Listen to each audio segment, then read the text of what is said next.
Yes, it's moving along. Christmas shopping has been moving good. Just picked up a head of lettuce for Conway Tweedy. And tying a little blue ribbon on it, little holly, little red velvet on it. He's going to love it. He'll eat the ribbon, too. But outside of that, it's moving along. Conway Tweedy loves that lettuce. He gets all lettuced up on a Friday night. Falls over in his cage.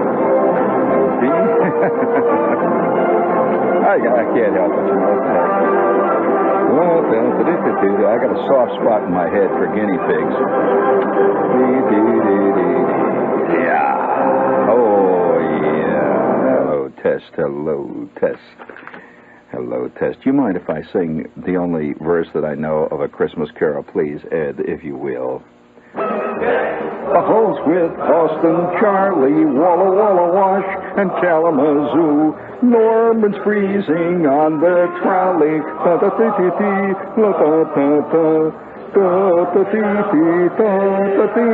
Hey, hold it there. Does anybody have the rest of the lyrics to that? Deck the halls with Boston Charlie, Walla Walla Wash, and Kalamazoo. Norman's freezing on the trolley. Da-da-da-da-da-da-da-da-da. I could sing for you. That Walt Kelly wrote that, right? That's a famous pogo thing. Deck the halls with Boston Charlie, Walla Walla Wash, and Kalamazoo. Norman's freezing on the trolley. Oh, listen, for those of you who are hung up on facts, incidental trivia type stuff, we have a bit of information here. If you're having Christmas card problems, and I just don't have that problem. I gave up sending any type of Christmas card some time ago. I don't. I'm me and Ebenezer Stooge. We just walk around and say, bah, humbug. Yeah. Well, it's not that I'm against Christmas. It's just I'm a tight varmint. I mean, I walk around. I don't send Christmas cards. And for the benefit of those of you who are, hung up on facts, Christmas cards, the first Christmas card was engraved by Louis Prang at Roxbury, Mass. When do you think the first Christmas card was sold? Ever. What would you guess? 1967, would you say? I mean, let's face it, nobody has a memory that goes past, at the very outside, 1965 in this year. Nobody wants to concede.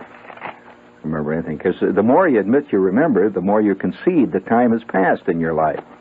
If you could possibly arrange it so you couldn't remember yesterday, you would have been born full-blown this morning. And everyone would concede you're the youngest guy, and they sitting around there at O. Henry's, flipping for the martinis. So, But seriously, friends, the first Christmas card was engraved by Louis Prang, which is an unfortunate name, at Roxbury, Mass. In 1874. 1874 for export to England. They did not sell them here in America in those days. They were only sold, they came back to America then and were sold to the American trade the following year in 1875. Louis tried them out on the English marks. They went over pretty good. That was back in the days, 1874. That was when Charles Dickens was writing. Dickens, he's the guy that created the greatest Christmas character of them all, outside of Santa Claus.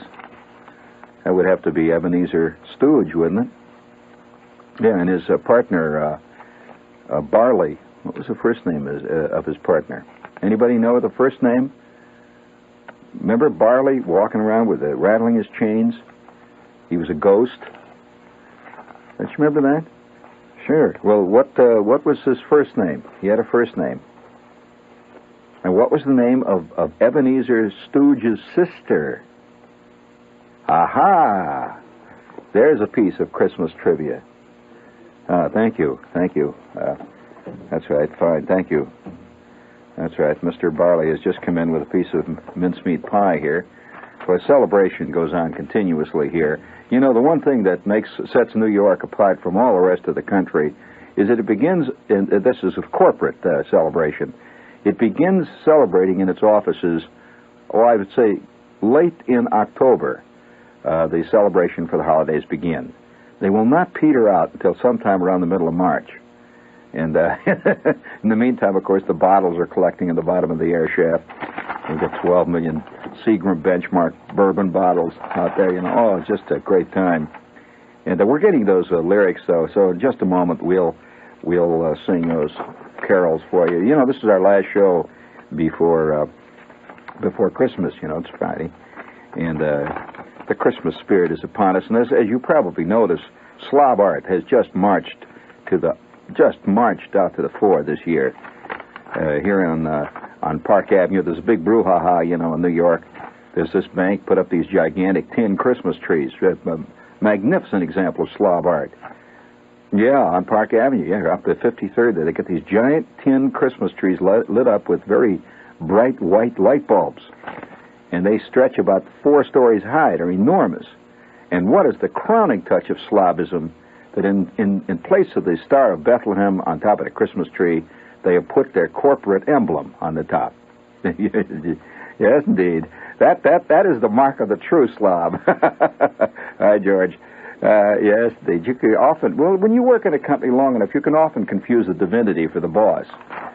And in some cases, they're definitely interchangeable. Ed, do you have that queued up there again? Let's try it again. Here, let's try it. Here we go. Once again. The halls with Boston Charlie, Walla Walla Wash, and Kalamazoo. Norman's freezing on the trolley, Swaller Dollar, Cauliflower, Alligaroo. Don't we know Archabaro, Lullaby, Lily Boy, Louie the Lou, Trolley Molly, Don't Love Harold, Bula Bula, Pensacola. Uh-oh, we got off on that one. That's great. I like that. That's one of my favorite. Yeah, that's good, except I got kind of off on the end there, but that's just typical of my lack of general talent. Deck us. Let's try it again. Deck us all with Boston Charlie, Walla Walla Wash, and Kalamazoo. Nora's freezing on the trolley, Swaller Dollar, Cauliflower, Alligaroo. Don't we know Archabaro, Lullaby, Lily Boy, Louie the Lou, Trolley Molly, Don't Love Harold, Bula Bula, Pensacola, Hullabaloo. Yeah, it's very tender. I like the sentiment expressed there.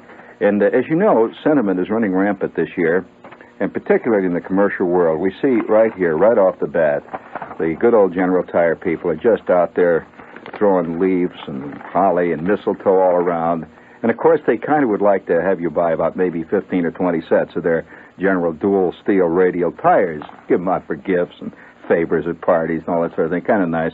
They're the first polyester and steel radial tire delivered to Detroit. And they know so much in Detroit for original equipment. So why don't you try those new fantastic dual steel radial from General Tire. They come in Christmas green with a lovely holly berry trim, and they're nice. And by the way, in Brooklyn, you can see Steve at the Gannon Tire Company. He's the one that's dressed like Santa down there. He's waiting in the driveway, his beard hanging down, and he's got his tire gauge in his hand. 6502 Bay Parkway in Brooklyn. Let's see, do you have another Goody Eddie? Yes, I know you would. Hey, Mama, oh no, it's alive. I'm Mama Leone. I got a live Mama Leone. Can I do it, please? Mama Leone. Yes, eating at Mama Leone's restaurant is a gay festive occasion any time, but at the Christmas time, well, the place is simply bubbling over with all the music and the laughing and the waiters bustling about. With still another dish in Mama's endless traditional Christmas dinner. It's the perfect place to take the family on Christmas Day. Yes, a pasta. You get a complete dinner for only $7.95. So make your reservations now for Mama's Christmas Day festivities. To Mama Leone at 239 west of 48th Street. The phone number is JU6. I repeat, JU6 5151. This commercial will self-destruct in 5 seconds. It doesn't kill us all. Deck the halls with Boston Charlie. You notice I'm in a general good mood tonight? Hey, listen, I have another offer I'd like to make. Since it is the last, it's the Christmas, it's the last show we're going to do before Christmas time. Of course, we will be on Christmas Eve, that's a fact. But I assume none of you will be hearing that. Oh, no, they don't hear that. Well, Christmas Day. All right, so all right. I won't be on Sunday night. Everybody's so technical around here. But I will be on Monday, as usual. You know, death and taxes and radio keeps going right on. Ain't nobody get off. But we'll be here Christmas. And since Christmas Eve will have passed, you will have already had a rotten Christmas, and the recriminations will have slowly died down, and the regrets, and all the rest of it. I've decided to do something I've never done. Let's start a tradition right now. We'll start a tradition. Beginning right now, I think tonight, I would like to say a Merry Christmas to a listener. He'll be a surrogate listener, an ombudsman, you know.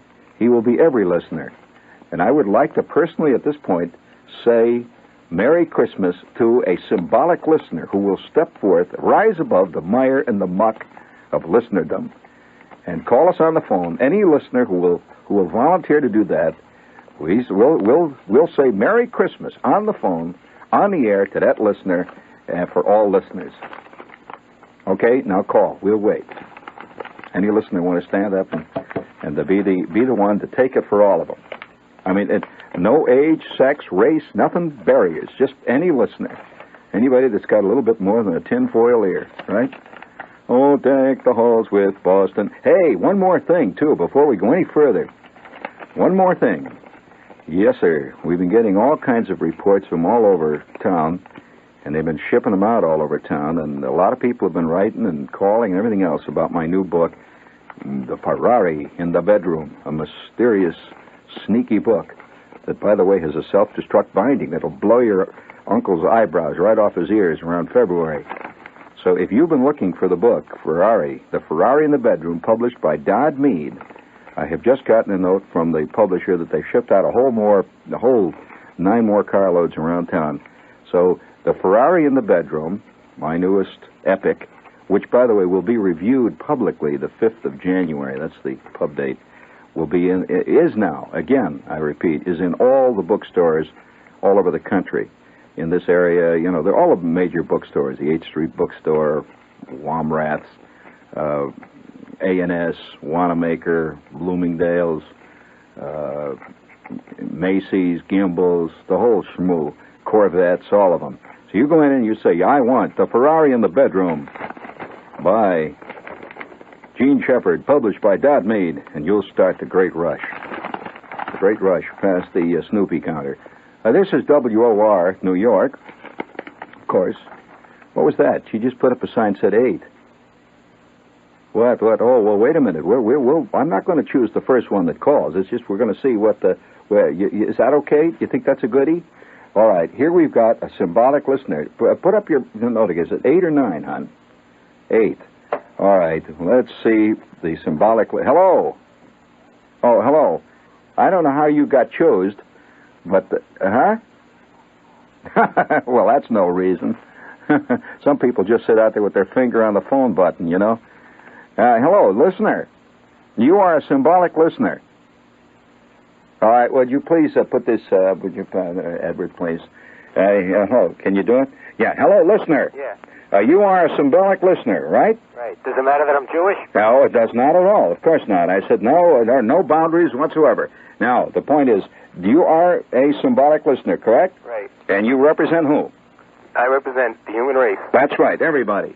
And you're standing up now in your room there in front of the radio, right? That's right. And you're standing at attention?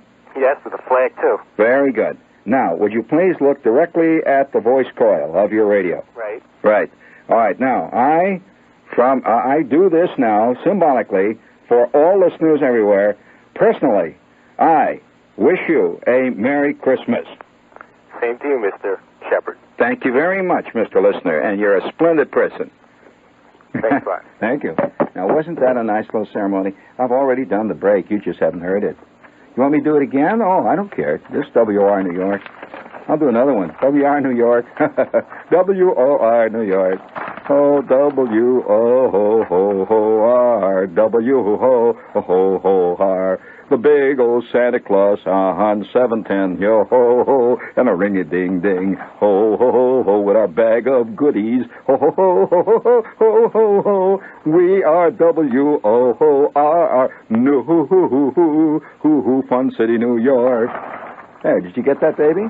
Okay, bitty good. Now, we have one more commercial. Well, we have two more, so one more commercial. Do you have the little Shoetown niggling? Hit it, Edward. Now, the continuing adventures of this is Shoetown's exciting. own Super Shoes. Super Shoe. Return to the exciting case of the gang that stole Santa. There he is, Super Shoe, right down there. Great Scotch, Super Shoe. I told you Super Shoe would find me. Hey, come back here, you coward. Come on, boss, run. Hey, what's Super Shoe doing? Good shot, Super Shoe. What was in those boxes? Over 25,000 pair of first-quality, famous brand shoes from the best-known manufacturers in America and abroad. And all of them He's are priced entirely out of way below character. the prices you used to pay for the exact same shoes. Well, that's saying something. You tell him, Santa. Thank you, Santa. That was just so exciting. We are very, very grateful that you did that little drama for us. Man, right now, Shoetowns in New York and New Jersey, except Ocean and Mercer counties, have famous stretch totes for just $3.49. Stretch totes. And they're slightly irregular, but the imperfections are so small that you will never find them. They're only $3.49. They regularly sell for 6 bananas. Shoetown, the division of Fellsway Corporation. It's very good. Gee, I feel cleansed now, having said Merry Christmas to the symbolic listener out there. And he accepted it well. Did you hear him, Ed? Stood right up there, pulled in his gut, walked right up to the field coil. Looked right in there. Voice coil, excuse me. Oh, deck the halls with Boston. Now, Ed, we have something very special to do here tonight. This is part of our vast Christmas public service programming, and it is this, last-minute shopping hints. It's getting right down to the wire, last-minute shopping hints, and for those of you out there, you know, for a long time now, for at least 2 or 3 weeks, our shopping hints have been for people of moderate means who walk through life, scrubbling and scrabbling for a buck here and there, and barely making it work. But then there's the other people. Very rarely are Christmas hints given for those who are on the other end of the scale, and they have a tough time buying Christmas time. I'm speaking of the very wealthy, the affluent, the truly affluent among us. I'm sure that some of you are in that category. And they have a difficult time because all of their friends are, of course, in the same boat. They have plenty of cabbage. And it's not easy to find something for a friend who has everything, plus, again, everything. So tonight, as part of our vast public service programming, we bring you 2 helpful hints, last-minute shopping suggestions for the truly affluent. Ed, would you please give me a little Mozart to accompany this, please?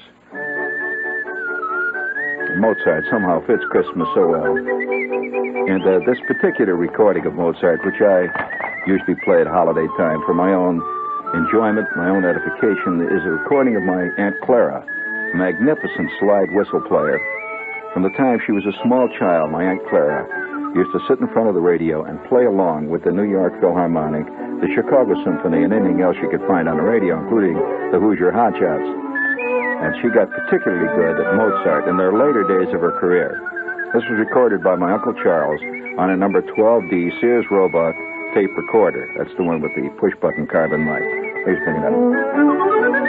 God, she's good on that arpeggio there. And now, here's a handy hint for the truly affluent. This, I suspect, might answer the question that many of you have been asking, what shall I give her?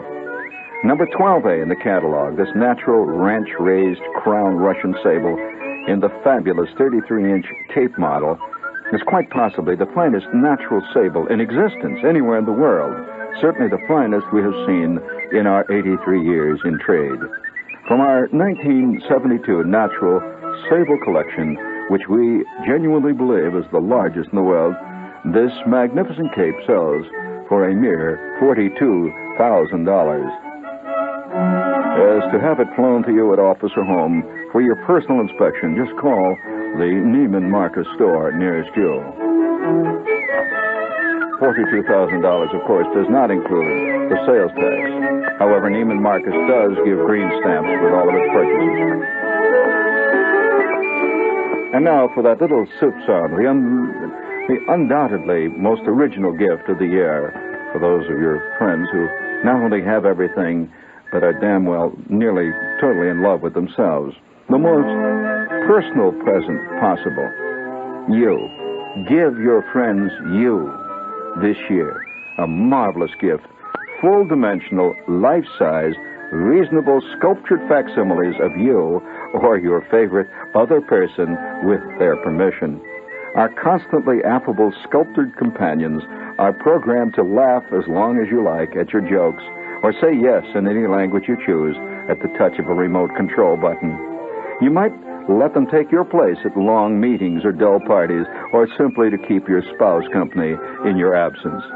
If the light portable replica should begin to sound less enthusiastic, plug in the accompanying cord to give it a real charge and re-record your wonderful little bon mots, the little jokes that you like to tell around the fireside. Please specify whether you'd like a seated or a standing you. For full details, call the following number. The price, exclusive of fashion, shown in the models in the picture. And, incidentally, the sculptor's airfare to the place where the sculpture will be done is a flat $3,000, including extra tapes.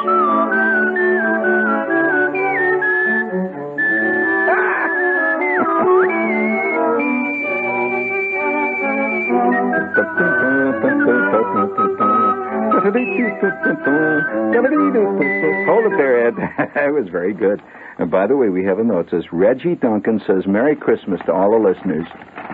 Little kid called in, says, Reggie Duncan says, Merry Christmas. Alfie, too. Also, David Sola. And a couple of other guys out there. Well, it's Christmas time. What the hell? You know, I kind of like the idea, though, of I think, since we're living in the age now, you agree, don't you, Ed, that we're living in the days of the total ego? Wouldn't you admit that most people's most profound love affair is with themselves in this year? I think that's a fact. I mean, I'm making no value judgment. I'm merely pointing it out for future generations, for posterity when they hear this tape. This is the way it is now. It may not be the way it is in the year 2300, but now, this year, it is a fact. And I can't imagine a more genuine expression of your total ego than to give a life-size model of yourself to one of your friends. There it is. I'm not kidding. It's a life-size model of you. Can you imagine that? It's really grotesque. And they're really serious. See it, Ed? Can you see it there? That's a family group, apparently. and underneath the picture of it, it's just an elegant group of these artificial people, all sitting around a fireplace, and 2 women and 2 men. And, they're looking very elegant. They're all dressed to the nines. Yeah, well, it's kind of nice. You like the fashions they're dressed in? They're dressed in true Neiman Marcus style. All of them are. And you can get yourself dressed the following way. His outfit, of course, you can dress him any way you want. You know, you can put one of your old suits on it, I suppose, or one of your old crummy-looking shirts. And that would be the real you, of course. But if you want to present your best foot, forward, his outfit, cotton velvet checked, jacket in green or black, plaid slacks, green or red tartan. His vest reverses from velvet to tartan, sizes 38 to 46 regular, 40 to 46 long. That comes at $150, extra, of course, from the men's store. Her outfit by Gregory, chiffon polyester blouse, white or pink, size 8 to 16, nylon and acetate crepe finish pants in wine or black, $33. Accessories not included in the price of $3,000. That means belts, little incidentals like jockey shorts and all that sort of thing. Now, the thing I like about it, of course, is it has a tape in it that plays comments that you yourself have made, your own voice, and it's $3,000. And I'm not kidding you. You can order this through the 1972 Neiman Marcus catalog, and they'll fly a sculptor right to your house, of course, if you pay the airfare. Here it is. This is going into my vast file of trivia. And I hope this has helped some of you out there in your suggestions, some various suggestions that you may need, helped you over your Christmas. I don't know whether you can get this thing sculpted up in time for Sunday night. Maybe a quick job. Maybe have yourself cast in bronze.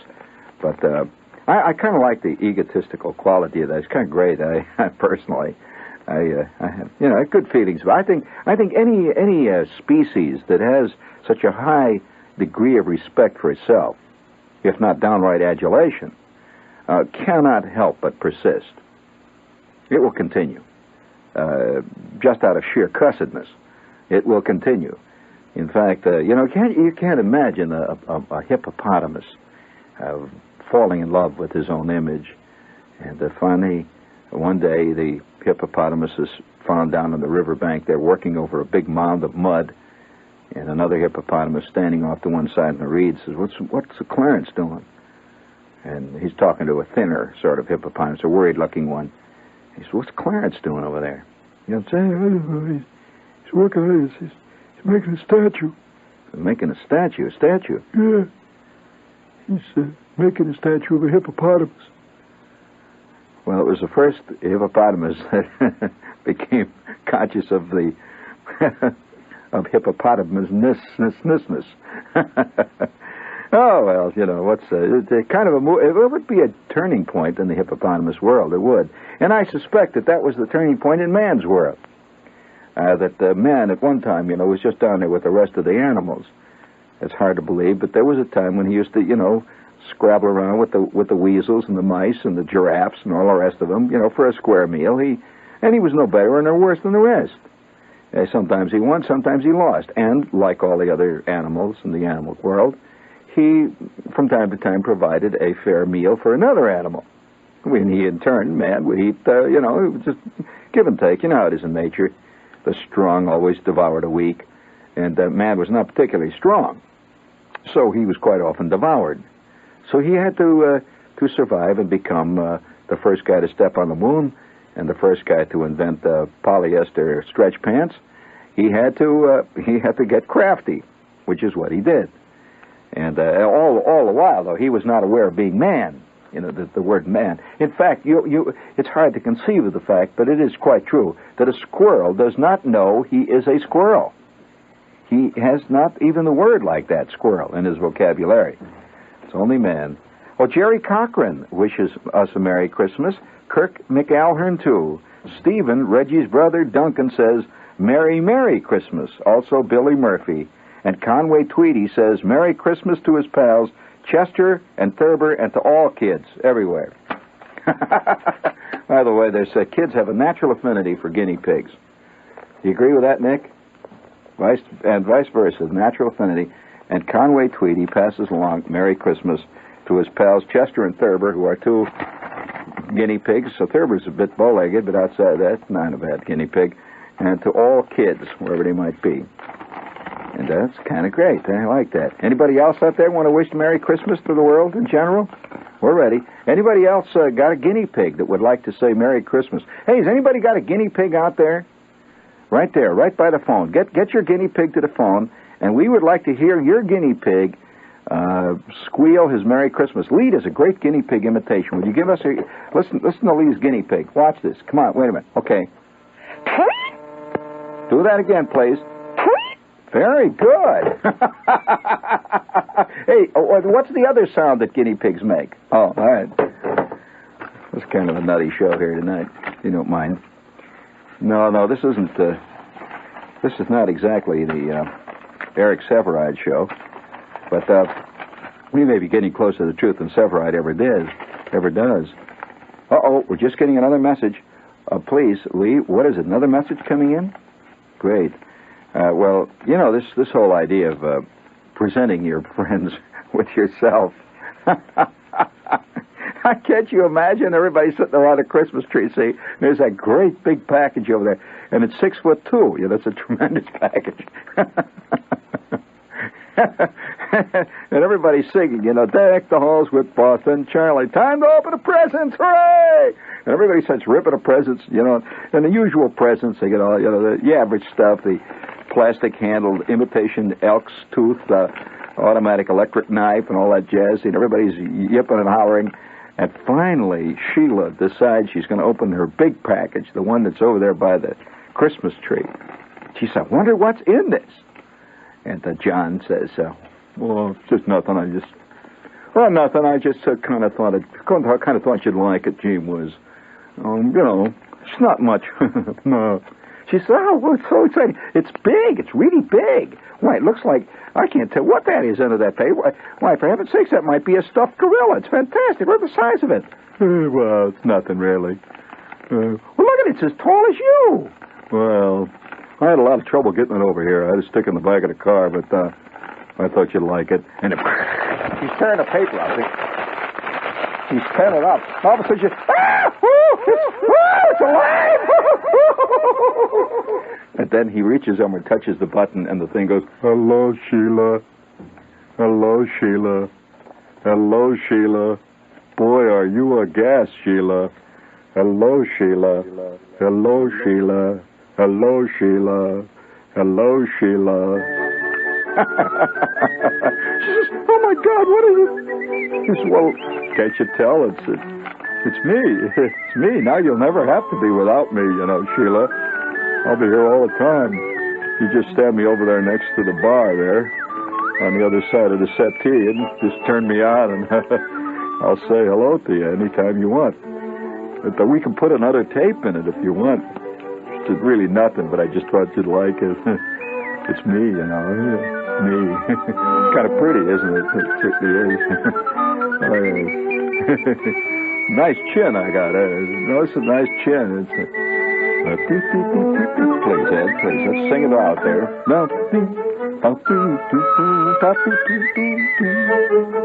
Thank you, Edward. That was very touching. Deck the halls with Boston Charlie. Oh, yes, David Robertson. David Robertson says Merry Christmas and Happy New Year to the world. And so does Lonnie Sachs. He says Merry Christmas. They're all belting it out there. Thank God. They never stop. How are you, man? Sometimes find yourself walking sideways against a heavy wind, and you need a few belts to bring you out. I'll tell you a funny thing about Christmas, though. Christmas is a tense time for most people because they all feel this is the final year they're really going to fail. You always feel like you're really going to flop on your, and you walk around. I live down the village, and you walk around down the village. Everybody's usually pretty cool in the village, Yeah, they're walking up down A Street, man. They're on top of it. And you hear the beads rattling the whole bit, and you can smell the pot blowing out of the pads down there. But what happens around Christmas time, they suddenly get real wild because they're really uptight. Because everybody's got a mother somewhere, and everybody's, all of a sudden, the fact that he is part of the human race has crept in and is unmistakable. And he's a little nervous about it. And you see guys who don't go into places like this from one year to the next. They're wandering in there in a jewelry store. The guy's looking real nervous. He doesn't know what the hell to look at, No, it's really a great sight. Oh, yeah. The only place where you feel everybody's on top of it is in a liquor store. Oh, yeah, I was in a liquor store today. Nobody looked nervous. Everybody knew exactly what he wanted. Guy walks in there, points over, "Jim Beam, I want a quart." Gift wrap it. And you could see he was going to get the gift. He was ready to go out there, and tear it. Because when you go in and order something like that, so you always pretend it for somebody else. Then you run around the parking lot back there and you open it up. Just try it. I want to see it's good. I don't want to give Fred any bad Jim Beam. Yeah, the reports are coming in. You can't do it anymore, Lee. Okay, but you're trying. Did we hear from a guinea pig yet? Did you hear from any guinea pigs? Oh, we're waiting one? All right, Brian O'Connor wishes a Merry Christmas to everybody out there. And Swally Wally Cauliflower, too. Chris and Art wishes us a Merry Christmas. Mushroom, a gerbil. Mushroom, a beautiful little gerbil. Well, that's the first friendly gerbil I've seen. I'll tell you, one of the most nasty bites I've had in years came from a friendly gerbil. Mean little mother just jumped up out of the cage and just grabbed my second finger there, drew blood. You don't mind if we indulge ourselves on this pre-Christmas night, just play around? Who needs, you can't, it doesn't matter one way or the other. Hey, I really do want to hear from a guinea pig. A guinea pig, that's great. Lee does a tremendous... You know that guinea pigs have an entire language. And once you get to know the guinea pig well... Hey, by the way, did you know that the guinea pig is becoming one of the hottest pets in the business? I didn't know. You know, it kind of surprised me. I didn't know that. Everybody's going for guinea pigs all of a sudden. Did you ever have one, Ed? Ever have a guinea pig? Well, a white you ever have a white mouse or rat? Any one of those? Yeah, they're pretty good. Yeah, they get pretty friendly, but there's something completely asinine about a guinea pig once you get to know them. They're strange animals, and they have a almost human personality. First of all, they're insatiably greedy, which, of course, is a human characteristic. All other animals know when to stop, but not the guinea pig. The guinea pig will eat himself into insensibility, roll over on his side, and continue eating as he lays on his side. Another thing, too, that the guinea pig has a little trick of doing is the guinea pig stands up on his hind legs and grabs the bars of his cage and rattles them and looks out at you with tears coming out of his eyes. And that is really a bad scene. I mean, that would get Ebenezer Stooge right where he lives, They rattle us, but they shake the bars. Hello, Lee there, did you hear from a guinea pig yet? Yeah, yep. Oh, they're coming in like mad. Guinea pigs are squealing all over. It's funny about this. I firmly predict, that by 1980, it's only 72 now, by 1980, what people give to each other will have undergone almost a complete transformation. And I think that this foot in the door that the Neiman Marcus people have already broken the seal on the ego. For a long time, man was held down by all kinds of Victorian mores, the business of being humble and humility and all that stuff. That's all gone by the boards. And I think by 1980, the gifts will be generally gifts that deal with your own ego. For example, a handprint, your own handprint. You'll go to some place and you'll put your hand in the clay and they'll mold it in either marble or bronze, depending on whether you want to go all out.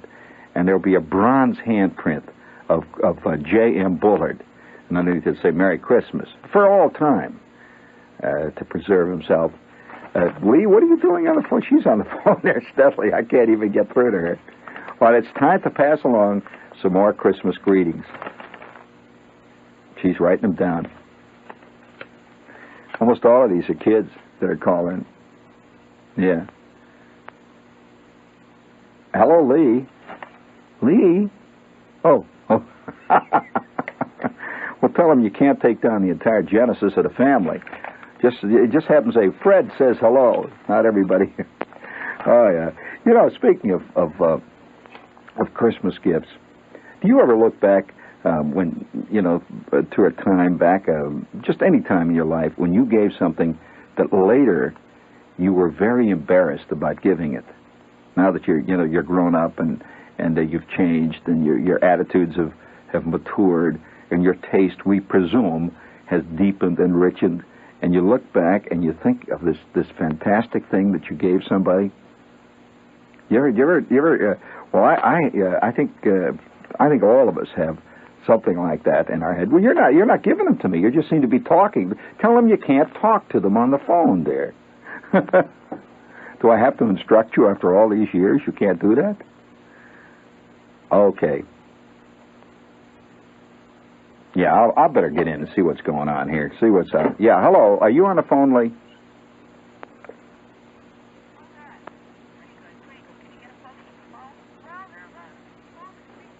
All right, let's hear him again.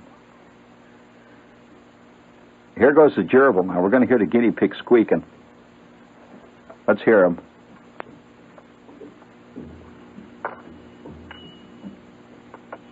All right, get him up there by the phone. There he goes. Don't put 348 on here, okay? Here he goes. Okay. How's that? That's pretty good. Hey, what's his name? Huh? What's his name? Butterscotch and Critter. Hey, aren't they great little animals? Oh, yeah, they're fantastic. You know what they're great for? What? They're great for a lot of love. Yeah, that's true. That's their true creation. That's what they were created for, with a lot of love. I don't think they were created from anything else. That's a great name, by the way, Butterscotch. Yeah. Okay, good luck. Sure. Hang in there, baby, and thanks. Great little guinea pigs. Here, we got another one. You got another guinea pig? Hello. Hi there. Oh, listen to those guinea pigs. Let's hear them. Baby, this is the largest, the horniest, the raunchiest guinea pig in New York City. Wait, wait, hold it, baby. Wait. Can you hear me? Awful. I know, he's upstaging me. I enact... No, you're not upstage. You're just going on. Isn't Now, it incredible? let me talk for a minute, will you? All right. Now, get your guinea pig up there next to... Got him, right here. Listen to him. Mm-hmm. Isn't that incredible? What a great guinea pig. He's singing Deck the Halls. What's his name? Well, we haven't named him. He's naming us, as I told your secretary. He's so Okay. big. Thank you. Oh, Fine. long-haired, rotten to the core. So long, baby. Did you hear that guinea pig singing Deck the Halls with Boston Charlie? What a fantastic guinea pig. Oh, man. Well, I hope you all have a good Christmas, for what it's worth. I'm sure you will. I suspect here we're getting a last little message in. You had a bad night tonight, haven't you, Lee? Here it is. Chris McCarthy. Hey, all the boys at the 112th Precinct, the New York Police Department in Queens, wish everybody a Merry Christmas. Hi, man. Howard Mayer, Jimmy DePaul, Merry Christmas, everybody. And Eric Lillestrand, I believe, Lillestrand. Rob Carlson says Merry Christmas to all the listeners. And Flick the Guinea Pig says Merry Christmas. Billy Castle says Happy New Year. Oh, they're all out there, man. And have a good Christmas, And play it cool, play it safe. And think clean thoughts, think good thoughts about the world for a change. Wouldn't it be great for about the next 72 hours if we could just stop all the hassling just for a while, And just think nothing but good, great, fantastic. Just see what would happen. It would cause a world revolution. No more bombing, no more nothing. For 72 hours, stop the whole scene. What a utopian concept. Of course, utopian concepts have always troubled man in one way or another. And so, as you sit out there under your toadstool with your mental guinea pigs tweeting away, and your mental gerbils nibbling away at your pancreas, we can only say, deck the halls with Boston Charlie, Walla Walla Wash in Kalamazoo, Norman's Freezing, on the trolley. Yes, and all the best and all the rest to you. But underneath it all, I suppose, there's not much difference between any of us. We go struggling through the world. Just a few seconds left. And in a couple of hours... Oh, here we've got Lassa. Eddie and Mike wish Merry Christmas to everybody. Alan Kalish, the fanatic from Plainfield. Happy Saturnalia. Bill Crow says Merry Christmas. And Merry Christmas to all of you, one and all. Yep, this is old Ebenezer Stooge here, saying, Bah, humbug, by George. And I think I'll go out and get myself some peppermint. And, a little Kris Kringle there. Little jingle bells. And a little mistletoe. And we'll sit around and have a thing. So do it yourself. This is WOR New York. Now you stay tuned for Lester Smith with the news. This is the news in detail on the hour from the WOR newsroom. 2 patrolmen were wounded tonight by gunshot at Caldwell Avenue and Boston Road in the Bronx. First police report said that the 2 officers were not in critical condition at the Bronx Lebanon Hospital. One was shot in the hand, the other in the groin.